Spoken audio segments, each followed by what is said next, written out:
Hello viewers.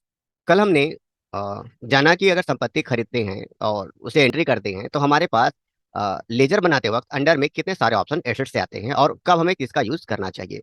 आज हम उससे आगे ये जानने वाले हैं कि अगर कोई संपत्ति हम परचेज करते हैं, उसका लेजर बनाते हैं और लेजर बनाने के बाद यदि हम वाउचर में उसकी एंट्री करते हैं तो हमें क्या क्या दिक्कत का सामना करना पड़ सकता है। देखो, कुछ लोगों के लिए तो एकदम नॉर्मल सी बात होगी, परचेस में एंट्री कर दो और काम खत्म करो। उनको तो रिपोर्टिंग देने से मतलब नहीं है ना, उनकी कंपनी अच्छे से ग्रो करे, प्रॉफिट में जाए, कोई इनकम टैक्स ऑफिसर का हेयर फेयर ना हो, इनसे कुछ तो मतलब नहीं, उनको एंट्री करनी है। तो उन लोग क्या करेंगे, बस जो जैसा मन पड़े वैसा एंट्री कर दें। और जिन लोग टेली ऑपरेटर रखते हैं बेचारे, उन लोग को टेली का नॉलेज नहीं होता, तो जो एंट्री करते हैं वही सही लगती है। तो अब करें क्या, तो आपको समझाने वाला हूँ कि आज अगर कोई संपत्ति आप परचेस करते हो तो क्या क्या दिक्कत आपके सामने आ सकती है। तो पहले हम देखते हैं कि हमारे पास कोई लेजर है क्या। कल का ही लेजर होना चाहिए यहाँ पर। ये रहा हमारा स्टेशनरी। अब इस स्टेशनरी को हमने फिक्स एसेट दिया हुआ है। अब सवाल आता है कि फिक्स एसेट मैंने क्यों दिया है। तो कल का फिर से वही टॉपिक अगर हम लेते हैं, तो करंट का मतलब है अभी है तो संपत्ति, और नहीं तो नहीं। तो ये तो करंट है ही नहीं, लंबे समय तक साथ में रहेगा। एक पीस दो पीस थोड़ी ना खरीदोगे आप, पूरे एक साल के लिए खरीदोगे या 2-3 साल के सामान खरीद सकते हो। भाई कंपनी लेवल ऐसी परचेस करती है। डिपॉजिट आप कुछ कर नहीं रहे हो, और फिक्स मतलब जो आपके कम से कम एक साल फाइनेंशियल ईयर साथ दे। और लोन तो है ही नहीं, और मिसलेनियस एक्सपेंसेस के बारे में कल हमने बात कर दी है। तो सिंपल सा समझ लेते हैं कि ऐसा कोई एक्सपेंस जो एसेट्स के लिए हो रहा हो वो मिसलेनियस एक्सपेंसेस हो सकता है। तो ये एसेट्स के लिए तो हो नहीं रहा है, तो ये बचता है हमारा फिक्स एसेट। तो हमने फिक्स एसेट यहाँ पे लिया हुआ है। अब यहाँ पे हम क्या कर दिए कि कहाँ से लिए हो, और वो कौन सा दुकान है, क्या नंबर है, सब हमने भर दिया और हमारा काम कंप्लीट हो गया। आगे बढ़ जाते हैं फिर। अब हम वाउचर में आते हैं। वाउचर में आने के बाद हमें समझना होगा कि ये जो काउंटर वाउचर है, ये पेमेंट रिसिप्ट है, ये परचेस सेल्स है, ये सब चीज हम एंट्री क्यों, मतलब इसका यूज क्यों करते हैं, और इसके बारे में एक वीडियो में बनाऊंगा आपको।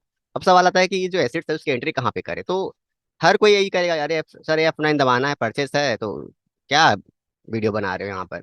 तो समझ में आता है कि आपका मानसिक लेवल किस स्थिति का है कि आपको स्टॉक और संपत्ति के बीच का डिफरेंस नहीं पता। देखो, अब मैं ये नहीं कह रहा हूँ कि परचेस में एंट्री करना एसेट्स का गलत है। परचेस में एसेट्स का एंट्री करना गलत है, ये मैं नहीं कह रहा हूँ। एंट्री आप कर सकते हो, लेकिन उसके भी एक कंडीशन है, सेटिंग्स बदलाव करने पड़ते हैं। इसे टेली को बताना होता है कि देखो ये जो हम परचेस कर रहे हैं वो हमारा स्टॉक नहीं है। अगर इसका नॉलेज आपको नहीं है तो आप परचेस में एंट्री करोगे तो गलत ही होगा। तो देखो, अब यहाँ पर क्वांटिटी और रेट का जिक्र है, इसका मतलब ये स्टॉक के रूप में से समझ रहा है, तो कोई बात नहीं, हम एक बार ट्राई करके देखते हैं कि यहाँ पर होता है कि नहीं। तो सबसे पहले हम देख लेते हैं, बिल नंबर जो होगा वो डाल देते हैं। कहाँ से परचेस कर रहे हो, तो मोहन से।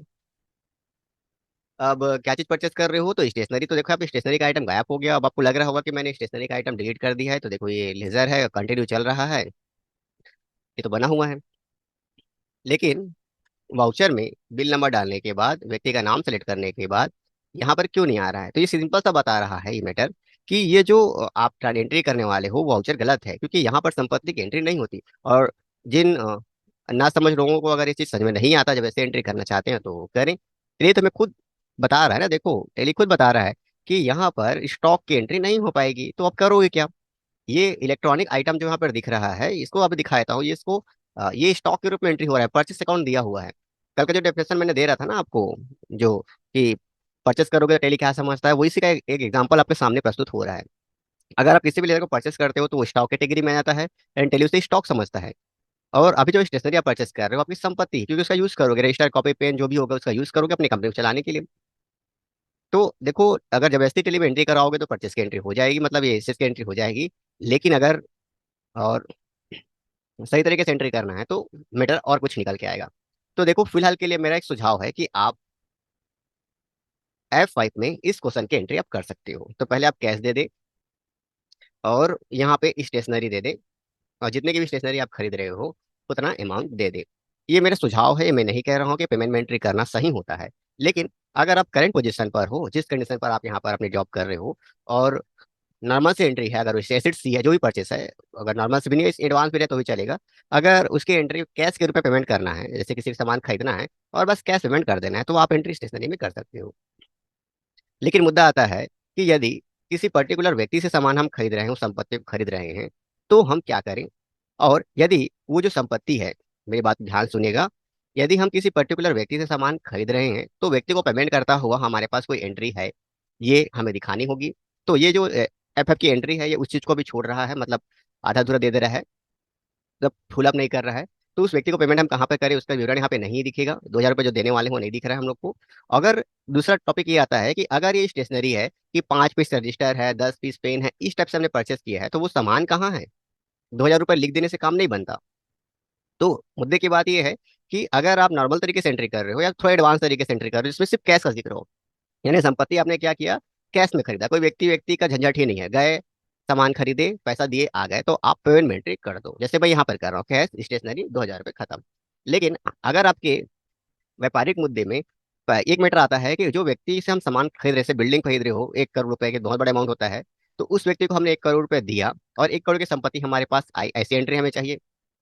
या फिर हम और मुद्दे के रूप में लेते हैं, आप 5 ट्रक खरीद रहे हो किसी कंपनी से, तो उस कंपनी को 5 ट्रक का जितना हो बनता है उतना पेमेंट कर रहे हो, और ट्रक एक नहीं आ रहा है, 5 आ रहा है, तो स्टेशनरी यहाँ पे क्लियर डिफाइन नहीं कर रहा है यहाँ पे कि कितना पे इसमें क्या क्या चीज आया हुआ है। तो ये जो पेमेंट की एंट्री है वो आपको सिर्फ इस चीज के लिए है कि अगर आप कैश में सामान परचेस करते हो, संपत्ति परचेस करते हो, तो और वो जो संपत्ति है वो पीस वाइज या बहुत सारे मल्टीपल नहीं होने चाहिए, सिंगल है तो आप कर सकते हो। तो अब सवाल आता है कि इसकी एंट्री हम कैसे करें। तो ये एंट्री नॉर्मल नहीं है, छोटी सी एंट्री नहीं है, इसको भी समझने के लिए आपको खासा समय देना पड़ेगा, और नेक्स्ट वीडियो में ही इसे हम पूरा कर पाएंगे, क्योंकि अगर एक ही वीडियो हम पूरा कर दें तो वीडियो आधा घंटे का अधिक हो जाएगा, और हर एक टॉपिक आधा, मतलब कोई रिसर्च करेगा तो मेरे को यहाँ पर दिखाएगा यहाँ पे कि स्टेशनरी की एंट्री कैसे करे, तो वो सामने वाला समझ में नहीं पाएगा कि इसके अंदर कितने बड़ी चीजें हैं। तो मुझे इसे हाफ अप कर करके ही बनाना पड़ेगा। तो अब आज हम बना रहे हैं इसको समझाने के लिए कि दिक्कत क्या आ सकती है, आपके सामने रख दिया गया है। अब हम इसके आगे भाग में समझाएंगे कि अगर ये स्टेशनरी क्वांटिटी कैश या इस कैटेगरी में आती है, जो भी मैटर हो सकता है, ट्रक भी, हम ट्रक का भी एग्जांपल ले लेते हैं आपके लिए कि ट्रक 5 पे ट्रक खरीद रहे हो, तो अगर यहाँ पे सिर्फ ट्रक लिख दिए और अमाउंट लिख दिए तो पता थोड़ी चल रहा है कि 5 लाख 5 पीस ट्रक है। तो ऐसे बहुत सारे मुद्दे को लेकर हम पार्ट पार्ट में डिवाइड करके इस चीज को तैयार कर रहे हैं, ताकि हर व्यक्ति के लिए हर प्रॉब्लम का सोल्यूशन मिल सके।